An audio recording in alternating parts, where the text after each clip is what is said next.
Hi friends, সবাই কেমন আছো? আশা করি ভালো আছো। আমিও ভালো আছি। তো আজকে আম ভর্তা খাবো, তাই আম পাড়তে গেছিলাম। গাছে উঠেছিলাম, তো আম পাড়তে পারছিলাম না, ক্যামেরা অন, তাই তাই অফ ক্যামেরায় আমগুলো পেড়ে নিলাম।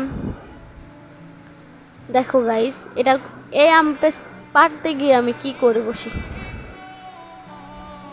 দেখো শেষমেশ এটা পারলাম। প্রথমে পারতে পারতেছিলাম না, নিচে মানে রাখতে গিয়ে একদম চলে গিয়েছি ক্ষেতের দিকে।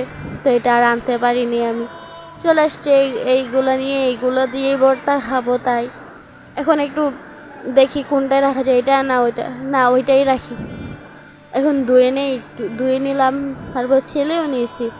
হঠাৎ করে এত বৃষ্টি শুরু হয়েছে আমাদের এলাকায়, আমাদের ভর্তা খাওয়াটাই মিস হয়ে গিয়েছে গাইস। এত বৃষ্টি হচ্ছিল, আমরা সব রেখে ঘরে চলে আসছি। আর ভর্তা খাওয়া হলো না, তাই তোমাদেরকেও দেখাতে পারলাম না। কষ্ট লাগছে গাইস। দেখো আকাশে কত কালো করে মেঘ ধরছে। তোমাদের এলাকার কি অবস্থা গাইস? সবাই কমেন্ট করো। আমার এলাকার অবস্থা অনেক অনেক খারাপ, এত বৃষ্টি হচ্ছে।